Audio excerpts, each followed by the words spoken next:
Hi, Mike. Yeah, you've been pretty positive across the games, but tonight, I mean, how disappointed was this for you?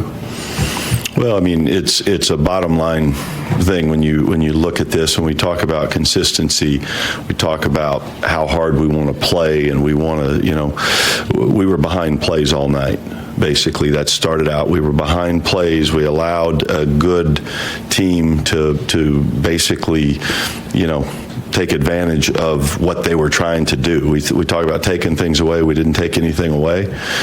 We were behind plays. Big emphasis in transition defense and rebounding, and obviously thought from early on that we weren't sharp in those areas. We were tipping balls around instead of coming up with it clean, and didn't get enough stops. We didn't set any kind of tone for the game, even though, you look at it and we start the first quarter, we got a nice lead to start the quarter. They close it a little bit at the quarter. So we get off to a good start.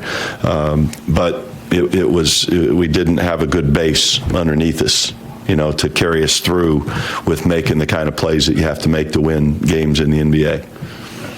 Excuse me, Coach. Just, I guess, technical issues aside, did you see enough consistent effort throughout the game? Did you see guys?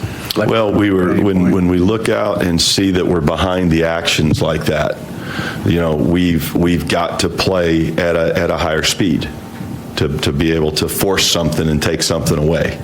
And so we didn't do enough of that. We weren't able collectively to take anything away or put any kind of pressure on their offense.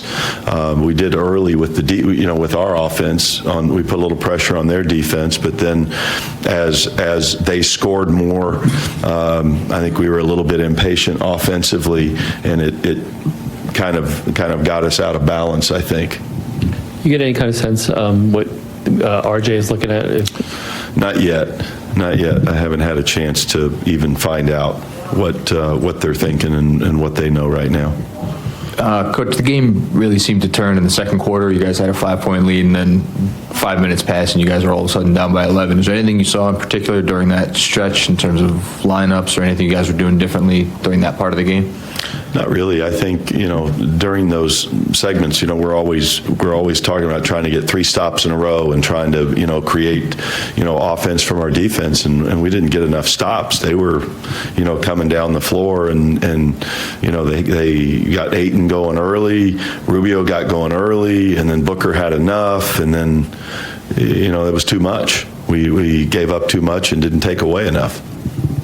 Coach, Coach, we're at the midpoint of the season. How do you assess the development of your young guys, and then how do you prioritize their development along with, actually trying to compete and win games with your vets?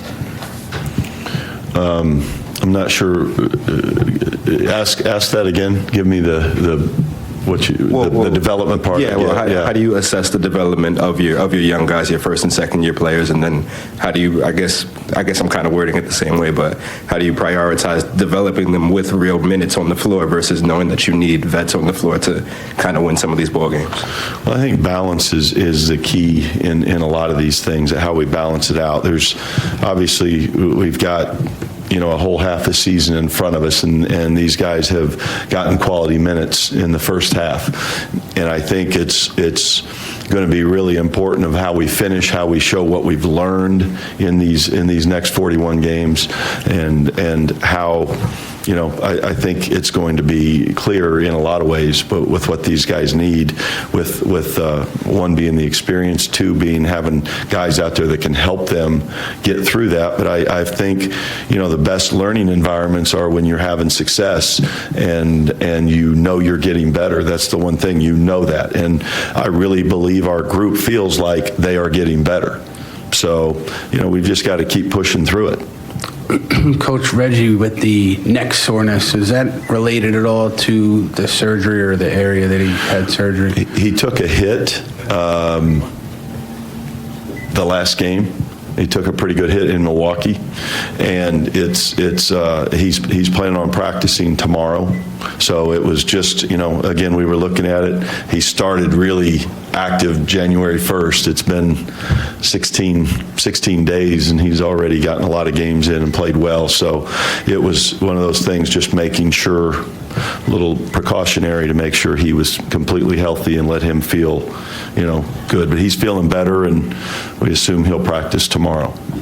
Coach, tonight it seemed like maybe you were back in the locker room or back with the guys a little bit more than usual. What's the mood right now after you're going through a game like this and kind of like the up and down that's been happening lately? Well, I think the one thing we just when you get in these situations, you have to own it. This is what we did today. This is what we want, and this is what it needs to be. And then, you go through those things, it's clear cut. It's not anything that's complicated. Did you feel like the players owned it when you addressed them back there? I think our group, always, they own things. They know. I think they've, as we've talked about in here before, they've put in a lot of work. The course of this season, they've been super professional about how they handle situations, and they're a smart group too. They know exactly what we need to do. Just at the end of the game, did you get a sense of what was going on there with two sides kind of going at each other? No, I didn't. I don't know what that was. I don't think it was really anything. All right, thanks, Coach. Okay.